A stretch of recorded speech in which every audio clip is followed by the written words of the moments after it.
Ce programme est financé par les amis et partenaires du ministère de Joyce Meyer. Et je veux vous dire que vous pouvez vivre dans le naturel et vous ferez pitoyablement peu dans votre vie.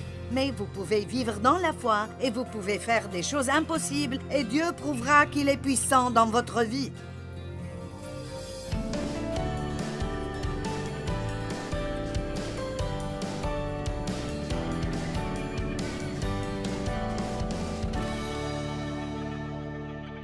Combien d'entre vous savent ce qu'est votre âme? Et pas tout le monde a levé leurs mains. Eh bien, vous savez, j'avais probablement à peu près 40 ans avant de réaliser ce qu'était la mienne. Vous êtes un esprit, vous avez une âme et vous vivez dans un corps, un être tripartite. Et quand nous sommes nés de nouveau, Dieu vient vivre et habiter dans notre esprit. Et Dieu ne peut pas vivre quelque part qui n'est pas propre et saint, donc il rend tout ce qui est dans notre esprit juste. C'est pourquoi la Bible nous appelle saints et sanctifiés et dit que nous sommes la justice de Dieu en Jésus-Christ. C'est tout ce qu'il met dans notre esprit. Nous avons le fruit de l'esprit en nous. Saviez-vous que profondément dans votre esprit, si vous êtes né de nouveau, vous avez l'amour, la joie, la paix, la patience, la bonté, la douceur, la gentillesse, l'humilité et la maîtrise de soi. Et donc, si nous disons « Je suis la justice de Dieu en Christ », nous parlons de ce que Dieu nous a donné comme don et a mis dans notre esprit. Et vous pouvez même dire « Je suis patient, j'ai la maîtrise de soi », parce que vous l'avez, vous ne l'utilisez peut-être pas encore. Et je suis comme l'entraîneur qui vous apprend à l'utiliser. Et donc Dieu veut que tout le monde sur Terre et que tous ceux que nous rencontrons voient venir de notre vie les bonnes choses qu'il a faites en nous et les bonnes choses qu'ils peuvent avoir à travers une relation avec lui. Mais si notre âme, qui est un peu comme le lien entre notre esprit et notre corps, si l'âme est complètement bloquée par des ordures, et l'âme n'est pas sous le contrôle de l'esprit, vous voyez, vous pouvez être un chrétien et toujours avoir une âme contrôlée par la chair. Mais nous pouvons apprendre, et c'est ce à quoi se rapporte notre périple. Nous sommes tous dans un processus d'apprentissage pour changer et grandir et devenir plus matures. Donc nous apprenons comment laisser l'âme être contrôlée par notre esprit. Et quand nous prenons la parole, et ce n'est pas juste de lire un chapitre par jour, que vous le vouliez ou non, vraiment, vous pouvez venir à chacune de mes réunions pour le reste de votre vie, mais si vous ne vous concentrez pas vraiment, ne faites pas attention, vous mangez cette parole et la recevez en vous, cela ne vous fera pas tellement de bien. Parce que nous avons des informations, et nous n'avons pas besoin de plus d'informations, nous avons besoin de révélations. Les choses doivent devenir vraies pour nous. Amen. Mais quand vous recevez vraiment la parole, et j'aime comment la Bible amplifiée dit cela dans les psaumes et dans les proverbes, elle dit que nous devons entendre la parole, aimer la parole, recevoir la parole et faire la parole. Alors, quand nous faisons le tout et nous recevons ceci dans notre esprit, écoutez-moi, il se fortifie et se fortifie et se fortifie et se fortifie. Et quand nous arrêtons de nourrir notre chair sans la laisser avoir ce qu'elle veut tout le temps, salut? Quand nous arrêtons de nourrir notre chair, de la suivre tout le temps, alors elle deviendra plus faible et plus faible et plus faible. Et avant longtemps, notre âme, qui est notre pensée, notre volonté et notre émotion, est contrôlée par l'esprit et nous apprenons comment penser comme il faut. Nous apprenons que même quand nous ressentons quelque chose, nous ne devons pas toujours faire ce que nous ressentons parce que nous sommes devenus quelqu'un d'autre. Et maintenant, nous pouvons utiliser notre libre arbitre pour faire la volonté de Dieu et c'est ce qu'il veut que nous fassions. Allez, donnez gloire à Dieu.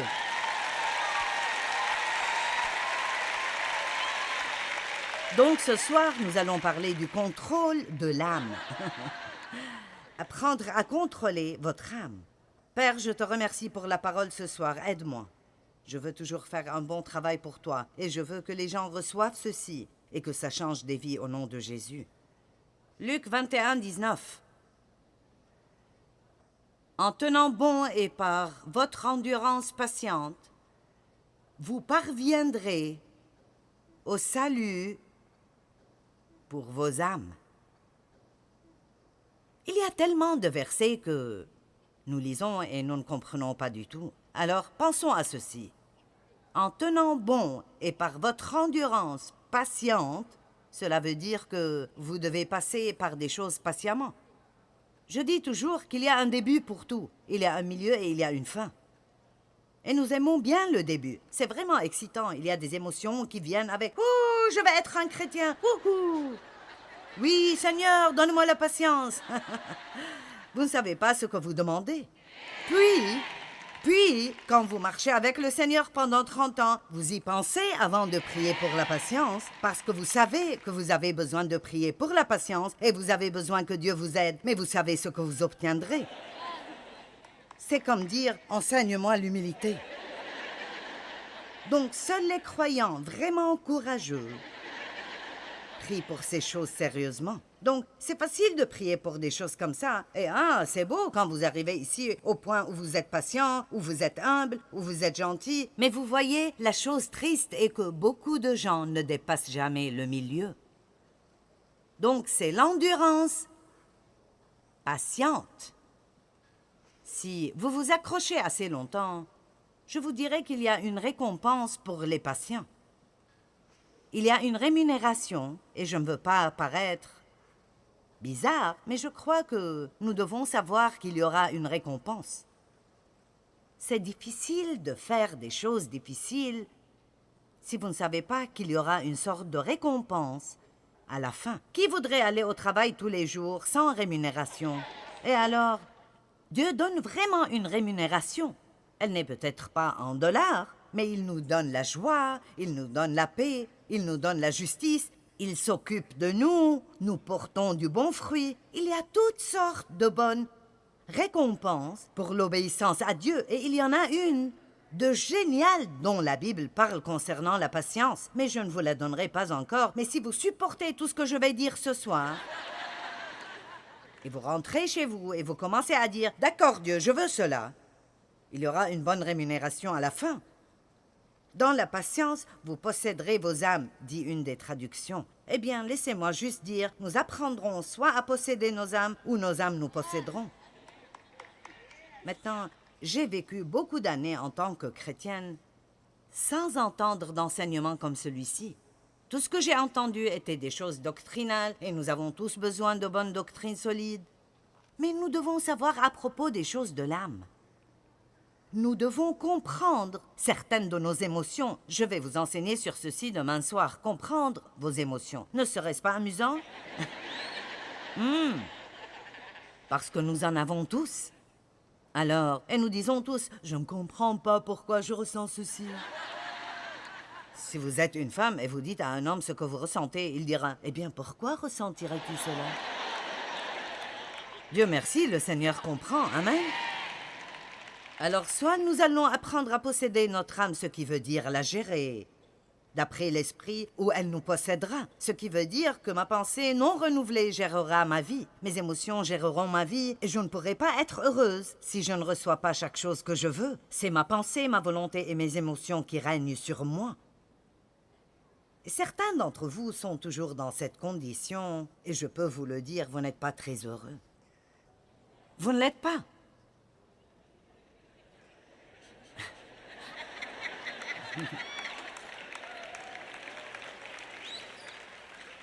L'impatience est dans notre chair,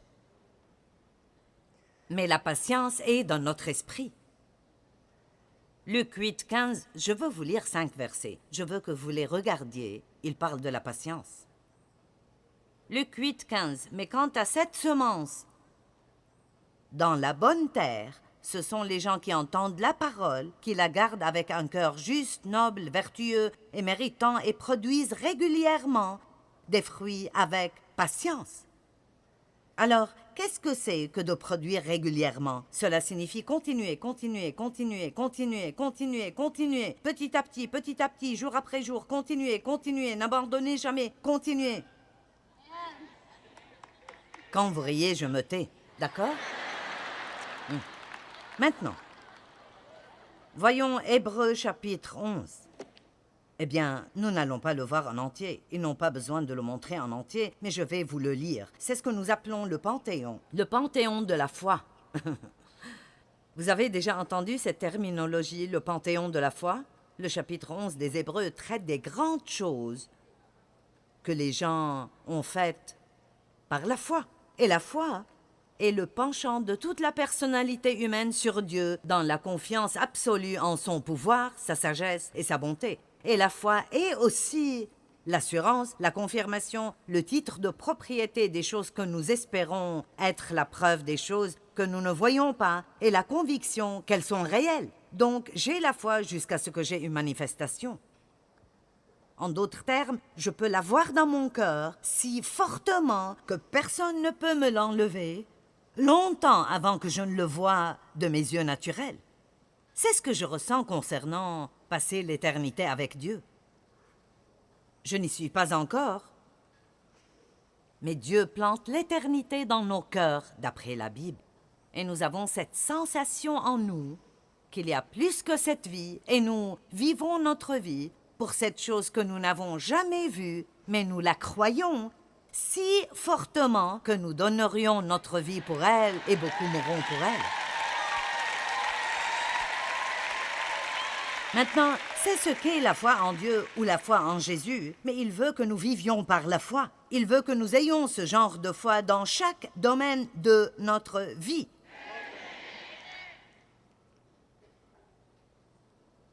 Je ne le savais pas pendant de nombreuses années. J'avais la foi, je croyais en Jésus, mais le reste de ce que je croyais était juste stupide.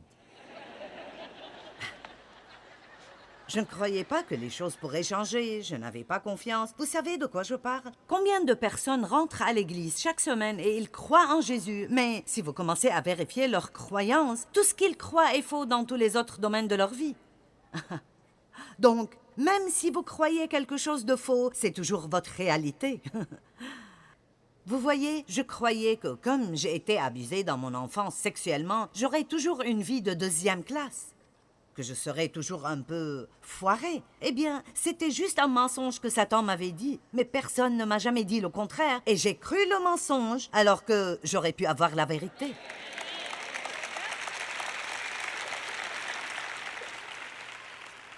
Donc c'est là la foi. Par la foi, vous pouvez faire des choses vraiment incroyables. Quand je regarde ma vie, je ne sais pas comment je suis arrivée de là où j'ai commencé à là où je suis ce soir. Je veux dire, je pourrais regarder en arrière et dire que je me souviens des choses que j'ai faites, mais c'est strictement une chose par la foi. C'est juste par la foi. Et je voudrais que les gens d'aujourd'hui en savent plus sur la foi. On dirait qu'aujourd'hui, tout le monde veut des assurances. Vous savez, parfois, nous embauchons de nouvelles personnes. L'une des choses qu'ils vont demander est « Maintenant, Joyce devient un peu vieille. Alors quel genre de sécurité d'emploi vais-je avoir? »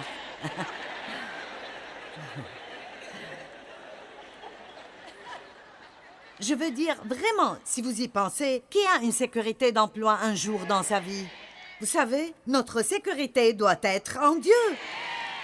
Nous attendons que quelqu'un nous donne une assurance, mais nous devons être guidés par l'Esprit. Êtes-vous supposé être ici ou non? Mais vous voyez, les gens vous regardent comme si vous étiez fou si vous dites que vous voulez vivre comme ça. Et je veux vous dire que vous pouvez vivre dans le naturel et vous ferez pitoyablement peu dans votre vie. Mais vous pouvez vivre dans la foi et vous pouvez faire des choses impossibles et Dieu prouvera qu'il est puissant dans votre vie. Et alors, vous savez, voyons cela rapidement. Eh bien, quand vous le pouvez, lisez Hébreux 11. Par la foi, Abel a donné un sacrifice supérieur. Enoch a été transporté au ciel par la foi. Juste, pouf, il a disparu. Il est impossible de plaire à Dieu sans la foi. Noé a construit une arche par la foi. Abraham a laissé la terre où il habitait et est allé à la terre que Dieu lui montrerait par la foi. Qui ferait cela? Dieu dit, lève-toi et va à l'endroit que je te montrerai. Et je dis, eh bien, montre-moi et j'y irai.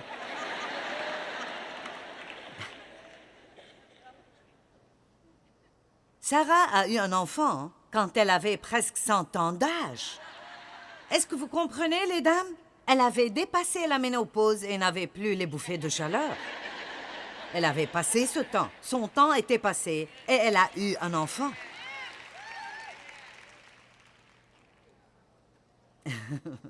Eh bien, disons-le tel qu'il est.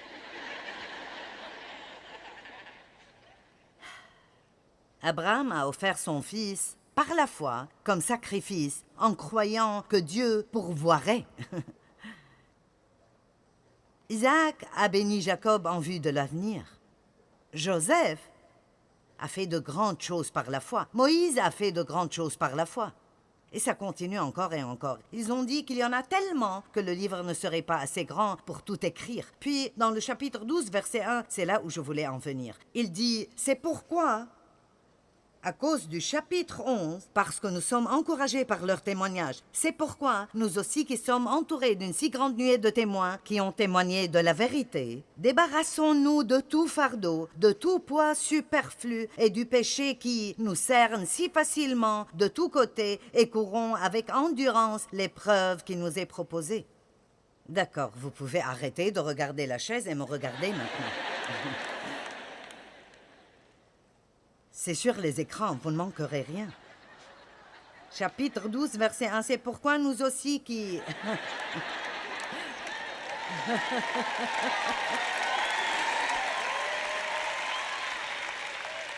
C'est pourquoi nous aussi qui sommes entourés d'une si grande nuée de témoins. Vous savez, il y a un peu de propos violents dans la Bible. Débarrassons-nous et jetons de côté tout ce qui nous empêche d'avoir la vie dans la foi que Dieu veut que nous ayons. Débarrassons-nous du péché qui nous retient. Vous savez, ce n'est vraiment pas « Seigneur, je voudrais que tu éloignes ceci. »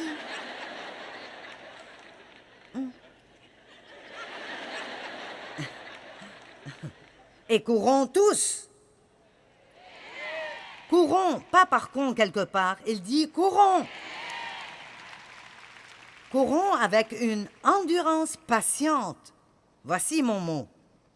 Une persistance constante et active, l'épreuve de la course qui nous est proposée. J'aime ce que Paul a dit quand il arrivait à la fin de sa vie. Il a dit, j'ai combattu le bon combat. J'ai terminé ma course. Ah, comme je voudrais cela. Ah, plus que quoi que ce soit dans ma vie, j'ai cette chose en moi. Je vais finir ce que Dieu m'a donné de faire. Amen. Qui dans le monde voudrait prendre la retraite? Certainement pas moi. Hébreux 10, 36, « Car vous avez besoin de persévérance et de patience, afin qu'après avoir accompli la volonté de Dieu, et voici la récompense, vous obteniez alors et jouissiez entièrement de ce qui vous est promis. » Vous voyez? Mais ce n'est pas vraiment cela dont je veux vous parler. Je veux vous parler de Psaume 37, verset 7. « Garde le silence devant l'Éternel et espère en lui. Ne t'irrite pas contre celui qui réussit dans ses voies, contre l'homme qui vient à bout de ses mauvais desseins. » D'accord. Qu'est-ce que la patience? Nous n'aimons pas le mot et nous ne savons pas ce que c'est. Eh bien, ça veut dire d'attendre, mais ça veut dire beaucoup plus que d'attendre. Laissez-moi vous dire quelque chose, vous attendrez. Nous passons plus de temps dans notre vie à attendre quelque chose que nous en passons à recevoir et à être excités à ce sujet parce que ça se termine assez rapidement et puis vous commencez à attendre de nouveau. Ça m'a pris 40 ans pour comprendre cela et j'ai pensé que je devrais améliorer ma façon d'attendre. Parce que je n'attendais pas bien. Alors si vous n'attendez pas bien, alors vous allez avoir une vie assez misérable. Vous êtes d'accord? Vous attendez toujours quelque chose. Je veux dire, ça fait partie de la vie. Et alors il dit, Attendez patiemment. Donc la patience est plus que l'attente, c'est l'attitude avec laquelle nous attendons. Maintenant, comprenez ceci, c'est l'attente avec espérance. Attendre avec « Waouh, quelque chose de bien arrivera ». Peut-être qu'aujourd'hui, ma percée arrivera. Aujourd'hui, mon fils prendra peut-être la décision d'arrêter la drogue. Aujourd'hui, vous savez, j'ai appris quelque chose récemment. J'ai lu ceci et ça a juste explosé en moi. Il a dit que nous prions pour les gens. Ce que Dieu fait est... Dieu est si intelligent. Ce que Dieu fait est de mettre une pensée dans leur tête. Alors, je peux dire... je prie pour tel et tel pour qu'il étudie la parole. Eh bien, ils auront peut-être cette pensée. Je devrais peut-être commencer à étudier la parole. Eh bien, maintenant, ils ont toujours un choix. Vos prières ne font pas que quelqu'un fasse quelque chose, mais Dieu met des pensées dans leur tête concernant ce dont vous avez prié, puis, ironiquement, ils pensent que c'était leur idée. N'est-ce pas génial? Et nous devons juste faire que ce soit entre eux et Dieu. Et puis quand ils viennent et vous parlent de leur percée, vous n'avez même pas besoin de dire « J'ai prié pour cela ». Moi, j'ai prié pour cela. Qu'ils pensent que c'était eux, s'ils en ont besoin. Mais n'est-ce pas génial? Nous prions pour des choses, et Dieu met des idées. Et beaucoup de fois, quand nous prions pour quelque chose qui nous concerne, ou pour que Dieu nous parle, il met des pensées dans notre tête. La Bible dit qu'il fera que nos pensées soient conformes à sa volonté. Wow! Donc, nous devons nous attendre à ce que quelque chose de bien arrive. Attendez-vous à ce que quelque chose de bien arrive. Les choses peuvent changer à tout moment. J'attends patiemment. Attendre le Seigneur veut dire attendre et désirer qu'il vienne à n'importe quel instant. Donc, attendre Dieu n'est pas juste comme...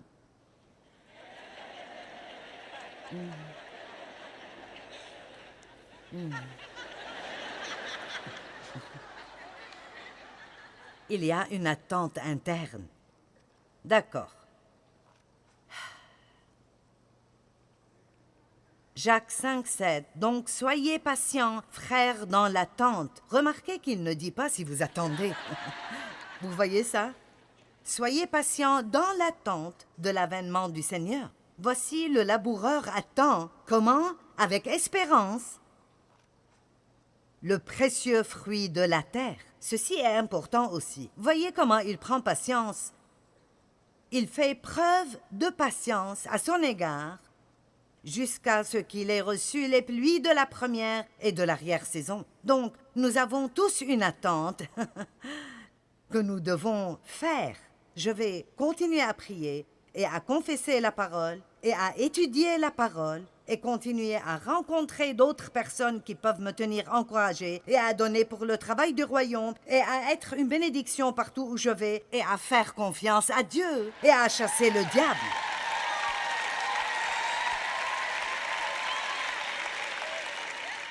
Vous dites, « Eh bien, je n'ai pas fait ça. Je suis si fatiguée de faire cela. » Eh bien, puis-je vous poser une question? Est-ce que vous avez quelque chose de mieux à faire? Je veux dire, avez-vous soit une petite idée brillante qui serait meilleure que de juste continuer à vous plaindre devant Dieu? Votre seul autre choix est de retourner d'où vous venez. Qui dans le monde voudrait faire cela? Si vous êtes arrivé aussi loin, ne retournez pas là où vous avez commencé. Allez, Dieu est bon. Amen. Que tout le monde dise, je persévérerai. Eh bien, vous pouvez vivre par la foi et faire des choses avec l'aide de Dieu que vous n'avez jamais pensé que vous pourriez faire. Dieu vous prouvera qu'il est puissant dans vos vies.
đều đã bóng nắng cháy giữa đồng, kỷ niệm yêu thương trong mỗi ngày, tiếng ru gọi hãy nhớ biết bao.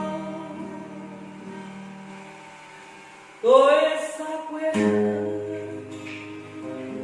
bao năm tháng qua, nhưng trong trái tim không bao giờ xa. Nơi mẹ ru con hiu hiu chưa hè, mùa lụt nước lũ bắt